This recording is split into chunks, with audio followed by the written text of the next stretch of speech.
defensa, que no hay elementos para ya incluir al alcalde sin más como autor mediato de peculado sería. Bienvenido, doctor Albán, buenos días. Buenos días, Francisco. Buenos días también a los oyentes y a los seguidores de Democracia. Francisco, yo hago esta afirmación a partir de la misma acusación que formuló la Fiscalía. La Fiscalía, en el dictamen acusatorio respecto del doctor Yunda, presentó un total de 11 elementos. ¿Cuáles son esos elementos que, en opinión de la Fiscalía, evidencian el cometimiento de un peculado? Que se declarara el estado de emergencia en la ciudad de Quito. Eso no es constitutivo de peculado y es parte de las competencias legales de un alcalde. Que se delegara los procesos de adquisición de bienes y servicios en el marco de la pandemia a los secretarios de las distintas secretarías del Distrito Metropolitano, que tampoco es constitutivo de peculado y es parte de las competencias del alcalde. Que se suprimieran los techos de gasto atendiendo a la situación emergente para que se pudiera hacer compras por montos mayores a los ordinariamente autorizados, lo que tampoco es constitutivo de peculado y es el ejercicio de una competencia legal del alcalde. Esos son los tres principales. Luego hay otros elementos, Francisco. Los mensajes cruzados entre el alcalde y sus subalternos, los cuales, por cierto, la Fiscalía leyó en la audiencia, están grabadas las lecturas que realizó Fiscalía en el marco de la audiencia y queda claro que son mensajes totalmente inocuos, no hay órdenes, no hay pedidos de ocultamiento, no hay disposiciones de asignación a determinada persona, no hay absolutamente nada impropio. Y yo me preguntaba justamente cuando la Fiscalía se refirió a esto, ¿cómo le da disposiciones la doctora Diana Salazar al señor fiscal provincial? ¿Cómo le da el fiscal provincial las disposiciones a sus fiscales delegados, el doctor Plasencia y la doctora Moroso, que han intervenido en esta causa? Yo me imagino a través de mensajería electrónica. Los otros elementos que ha presentado la Fiscalía son las versiones del doctor César Montúfar, de los concejales Fernando Morales y Luz Helena Coloma. Es público y conocido que hay una situación tensa entre estas tres personas y el alcalde. Ellos han sido muy críticos de la gestión del alcalde. Esas son las versiones de estrella que la Fiscalía quiere presentar. Y aparte de ello, se ha referido a un reporte de Contraloría en el que el alcalde no es mencionado ni señalado como responsable de nada, ni administrativo, ni penal, ni civil. Aparte de estos elementos que la Fiscalía refirió, Francisco, hay una serie de elementos que a la Fiscalía se le olvidaron y por eso también yo he afirmado que no hay sustento antes de ir para esta acusar. parte, antes de ir a esta parte que usted dice a la Fiscalía se le viraron, lo que usted nos acaba de comentar, de lo dicho, la interpretación de otros en cambio es que el alcalde creó las condiciones para facilitar esta contratación y para defender después en los otros temas, defender a la empresa con la que se contrató y además de defender a esa empresa, un poco validar algo que lo que sí está claro, y en eso sí le pido, Juan Pablo, que nos diga es, ¿queda o no queda claro que las pruebas entregadas al municipio no son aquellas con las que digamos, aquellas de las que constan en el contrato que se firmó? Claro.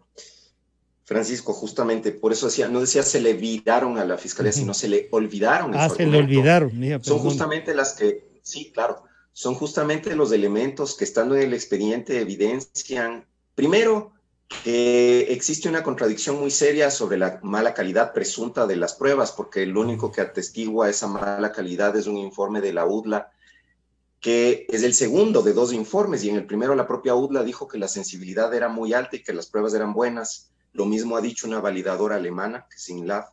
Lo mismo ha dicho la autoridad coreana de certificación. Entonces, claro, hay toda esta discusión sobre si las pruebas eran de mala calidad, pero lo cierto es que en el expediente no queda claro y el elemento que la Fiscalía tiene y sobre el cual se está afirmando es un informe de la UDLA que contradice otro informe de la misma UDLA. Y en medio, por eso decía, se le olvidaron a la Fiscalía, hay un montón de elementos que evidencian que la UDLA no podía hacer ese trabajo de validación, porque no tenía las condiciones técnicas, porque no cumplía con las normas ISO, no cumplía con las normas INE, porque no tenía la autorización para el uso de muestras humanas que utilizó y se violó protocolos bioéticos, por un montón de condiciones técnicas, pero además porque el propio Servicio de Acreditación Ecuatoriana, la Agencia de Regulación, Control y Vigilancia Sanitaria dan cuenta de que no tenía la UDLA ningún tipo de validación como para que pudiera verificar médicos en general, mucho menos de pruebas. Sobre el tema de si se crearon las condiciones para que se beneficiara a alguien, Francisco, creo que es importante explicarle a la ciudadanía que obviamente el alcalde no se inventó la pandemia. La pandemia la estábamos viviendo. La emergencia en el Distrito Metropolitano se declaró el 12 de marzo de 2020. Esto es un día después de que la Organización Mundial de la Salud determinara que el brote de COVID era una pandemia. Un día después de que el gobierno nacional declarara el estado de emergencia en toda la red de salud pública. Entonces, no era un hecho aislado la decisión del alcalde de declarar la emergencia, que es lo que la Fiscalía observa como la preparación del terreno para beneficiar una empresa. Claro, En el proceso de licitación se presentaron varias ofertas. Perdón, Juan Pablo, y lo que más, ciertamente lo de la emergencia se toma en cuenta, pero el techo de gastos sí, pues, el techo de gastos sobre todo por lo que hay valores que se pueden comparar. ¿Eso no le llama la atención a usted? O claro, usted, bueno, obviamente estamos conversando con el abogado defensor, que vale la pena porque la Fiscalía ha presentado estos que usted mismo nos ha narrado, estos hechos. Claro, Francisco, mire, aquí también ese es otro mito que vale la pena romper, porque una de las teorías que Fiscalía manejó y que luego ha tenido que dejar a un lado y ya no la planteó en esta audiencia, es que existía un sobreprecio en las pruebas.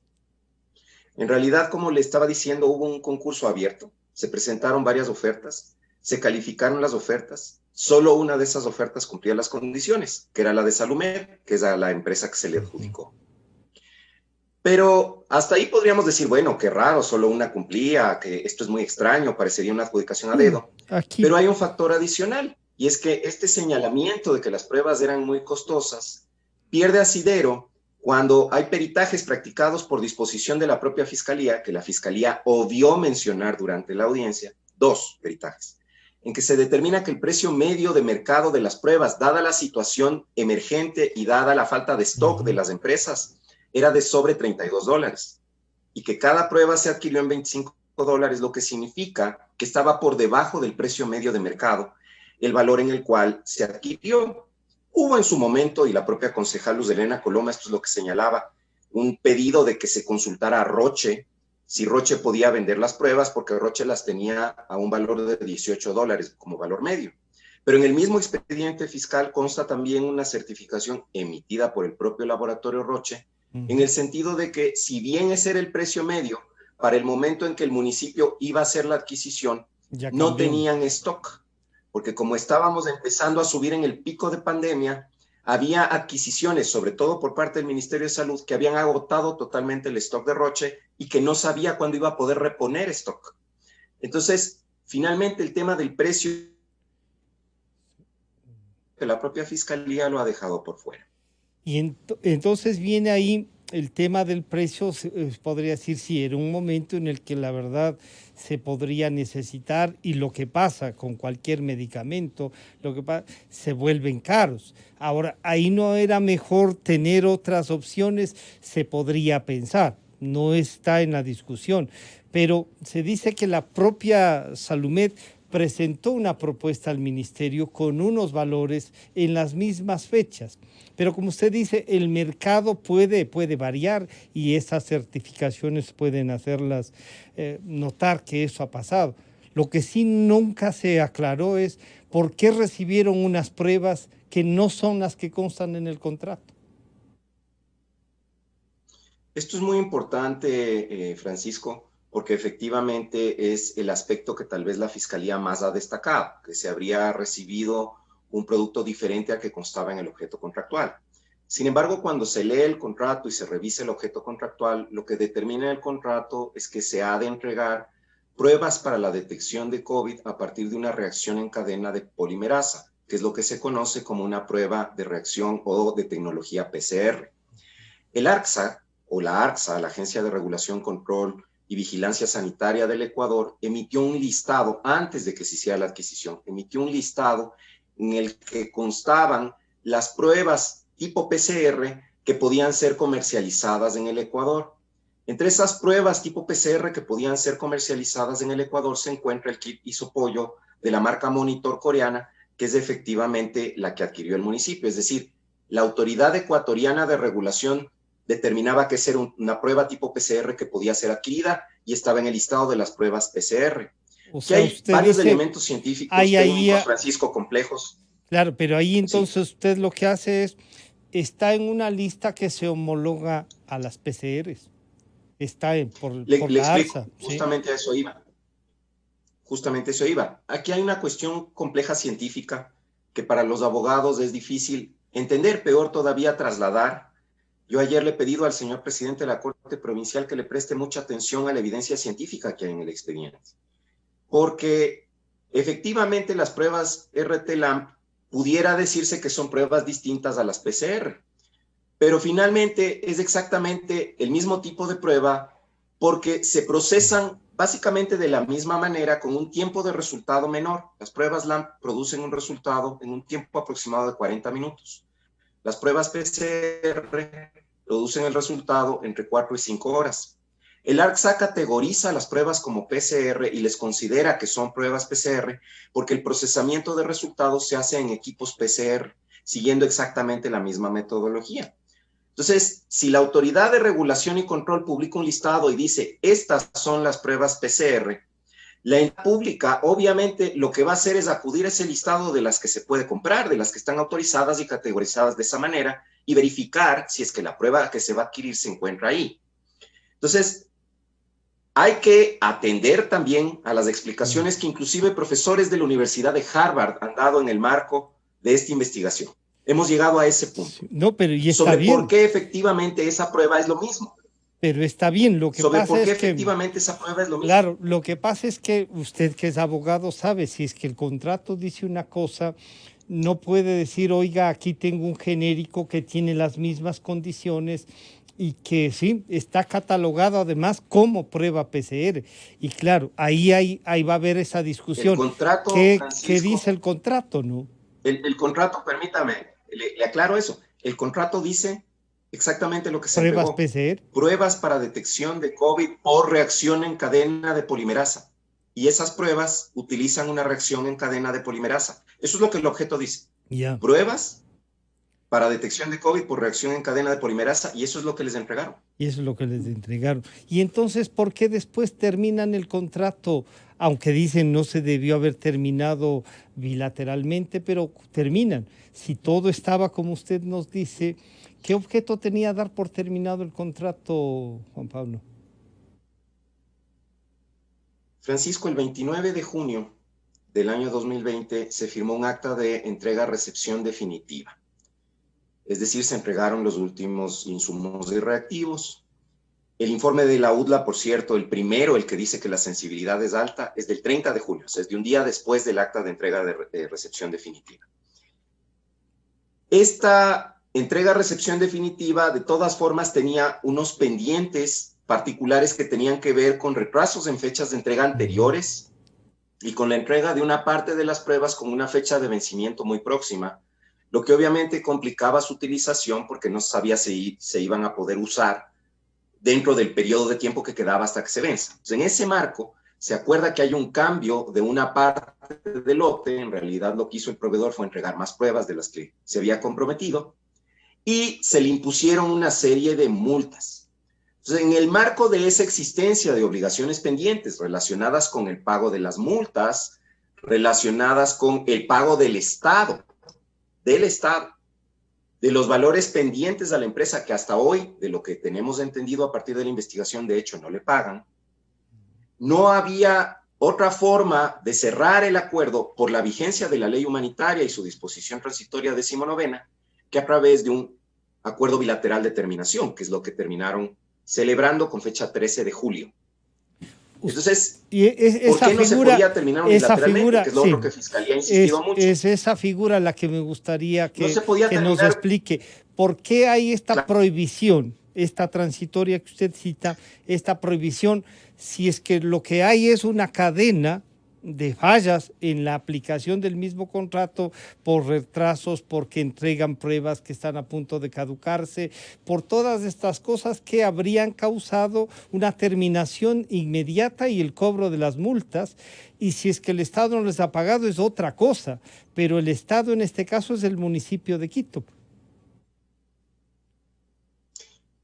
En materia de contratación pública, de lo cual yo no soy experto, Francisco, y le he de aclarar desde ahora, pero hay unos peritajes en el expediente que la Fiscalía también omite mencionar.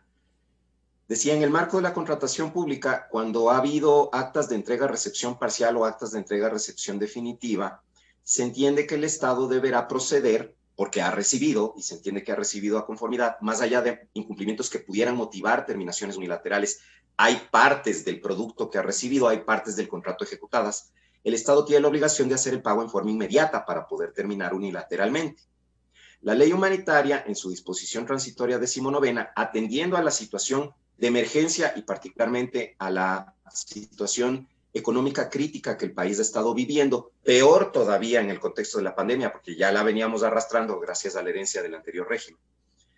Decía, la disposición transitoria 19ª determina que cuando existan estos pagos pendientes a los proveedores y se haya firmado actas de entrega-recepción provisionales o definitivas por un periodo de 12 meses desde la vigencia de la ley, esto es, desde el 22 de junio del 2020, se entiende que hasta el 22 de junio de este año, no podrá celebrarse, digamos, no podrá terminarse unilateralmente los contratos, porque eso hubiera implicado que el Estado tenía que hacer el pago de inmediato, hacer el desembolso en forma inmediata. Esa es la razón central por la cual se pone esta transitoria.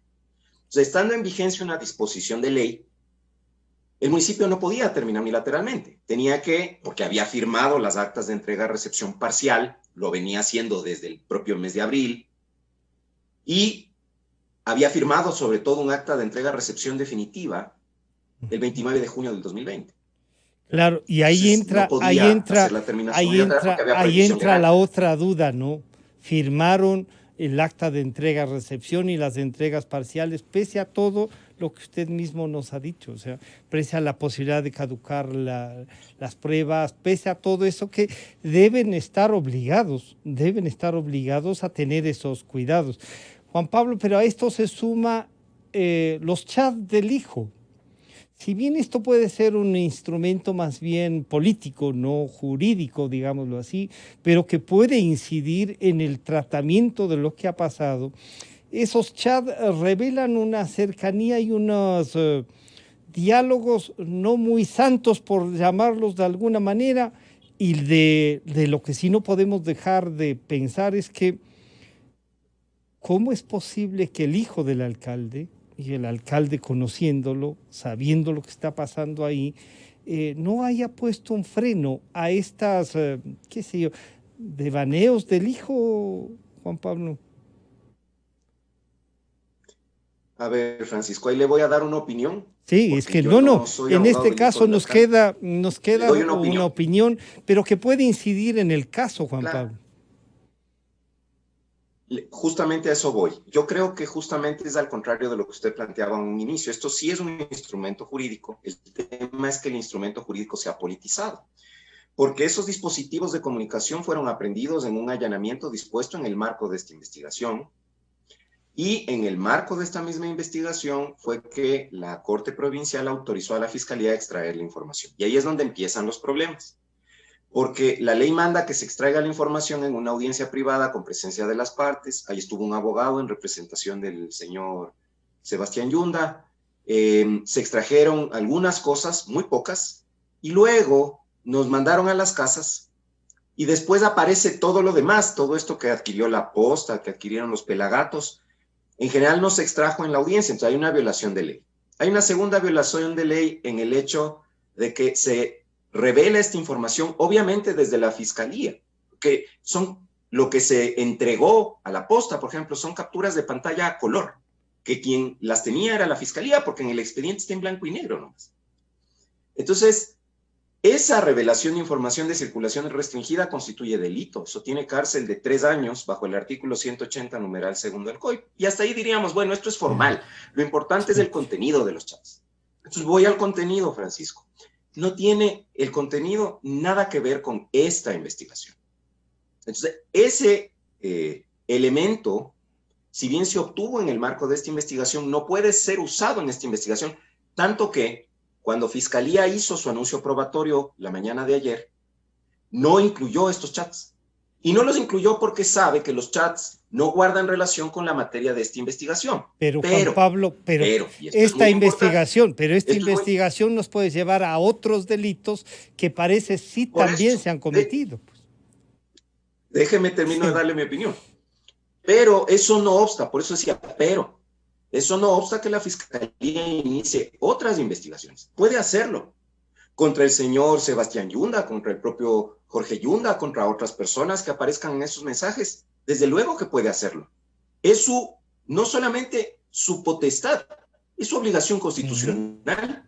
Pero aquí hay un elemento importante, Francisco, porque usted habrá escuchado, habrá visto en los medios que Fiscalía pidió la prisión preventiva del alcalde al terminar su alegato. Sí.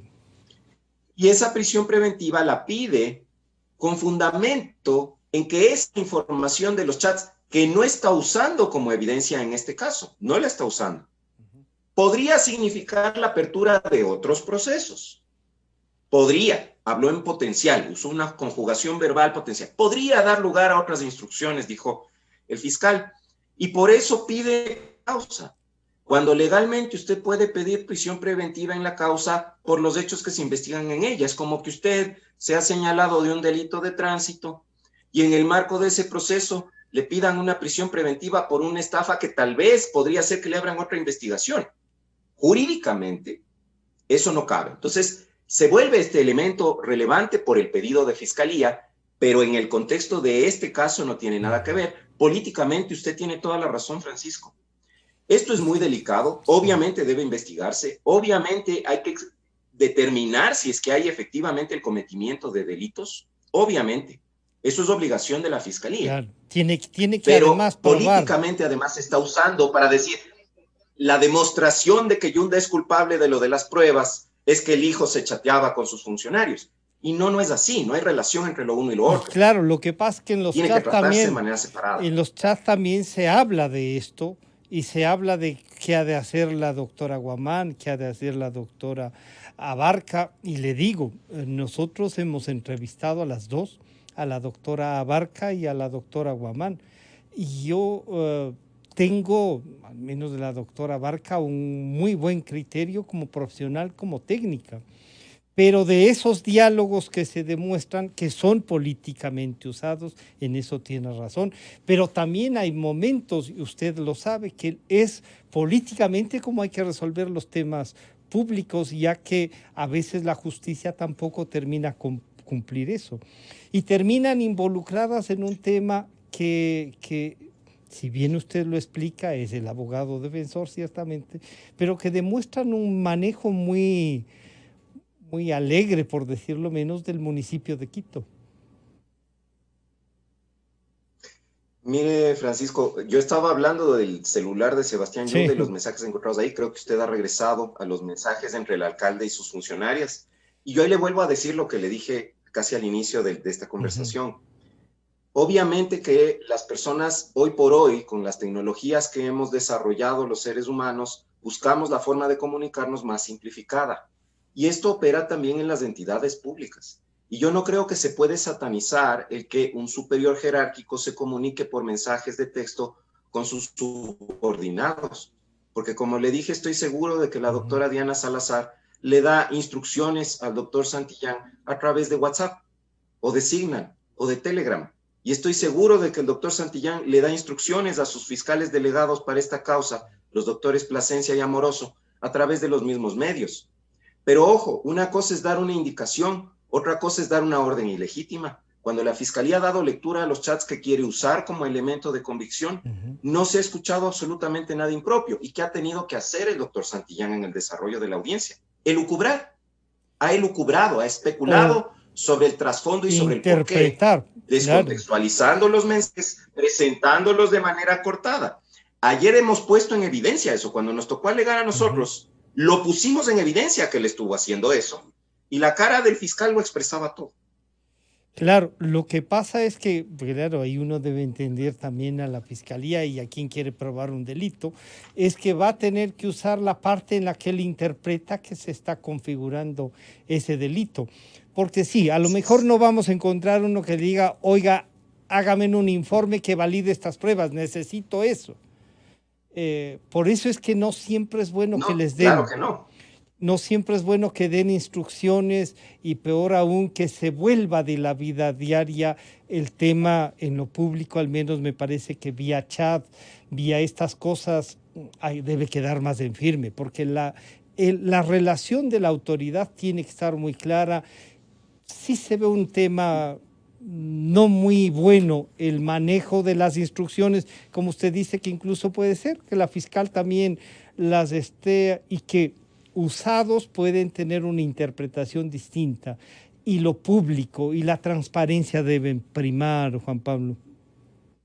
Así es, Francisco. Yo estoy de acuerdo con usted. La transparencia debe primar y probablemente usted tiene razón. Tal vez los canales de comunicación en las instituciones públicas deben ser más formales. Ahora, cuando se mira desde un punto de vista de eficiencia administrativa y de la toma de decisiones en el marco de un proceso pandémico como el que vive el mundo, obviamente la gente procura comunicarse por la vía más rápida.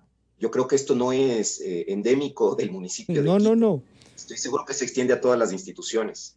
Sí, pues si a veces nos anunciaban decretos vía Twitter, ¿no? O sea, es una de las formas que ha Así hecho es. perder esta cosa que es la formalidad. Y la formalidad puede ser que tome su tiempo, pero fíjese cómo nos habría podido ayudar en resolver este tema si el tema fuese normal, usando solo los correos electrónicos que los tienen y los tienen instalados en el municipio. Usted dice entonces no hay asidero para la prisión preventiva, tampoco considero que esté especulado. De alguna manera se arriesga usted, Con los pese a ser el elementos que abogado, presentó, se arriesgaría a decir qué delito hay o no encuentra ninguno tampoco. mire, Francisco, con los elementos que Fiscalía presentó en relación con el doctor Yunda, no hay un peculado. Con los elementos que la Fiscalía invocó para justificar una privación de libertad, que tiene que ver con la futura apertura de otras investigaciones, que es en el marco de las cuales, en todo caso, la Fiscalía podría y debería tal vez pedir alguna medida de aseguramiento si lo considera pertinente. No hay piso para el dictado de una medida cautelar de privación de libertad. Yo, no porque sea el defensor de Jorge Yunda, sino porque he estado expuesto a eso, le puedo decir que no hay calificación delictiva que aplicar aquí y que hay abundante evidencia en el expediente levantado por la propia Fiscalía en el sentido de que este contrato se realizó y se ejecutó de manera regular y eso está avalado por peritos en contratación pública. Entonces, obviamente, el momento en el que estamos es un momento muy particular porque lo que este juez debe decidir no es la responsabilidad de nadie todavía. Es solamente si debemos ir o no a discutir en Claro. juicio de esto o si se cierra aquí la cuestión y no hablamos más. Si es que el dictamen Entonces, todavía no estamos acusatorio, en o un sea, punto. si es que el dictamen acusatorio valida lo que diga el juez, esto entra a juicio y ahí habrá que, claro, y ahí tiene la ayuda del doctor Yunda de usted. Practicaremos la prueba. Claro. Juan Bueno, Pablo. en ese momento veremos. Sí, No, Francisco. le quería decir que gracias por conversar, por tratar el tema. A veces se discute si los temas jurídicos deberían ser o no expuestos, así como hemos conversado. Creo que es importante. La opinión pública y en casos emblemáticos como este debe tener, de lado y lado, debe tener una posición, debe tener una idea, aclarar algunas dudas, ratificarse en cosas, porque esto también, al que algunos dicen, se ha politizado. Y yo suelo decir, qué bueno que se ha politizado porque tiene que ver con la opinión pública de quienes eligieron a las autoridades. Y por eso muchas gracias, Juan Pablo. A usted, Francisco, estoy totalmente de acuerdo con usted. Esto es un asunto de interés público. Todos los temas que tienen que ver con el manejo del Estado en todos sus niveles son de interés de toda la sociedad que tiene el derecho de informarse y estos temas deben discutirse en los medios. Muchísimas gracias. Ha estado con nosotros el doctor Juan Pablo Albán, abogado defensor del alcalde doctor Jorge Yunda. Enseguida volvemos.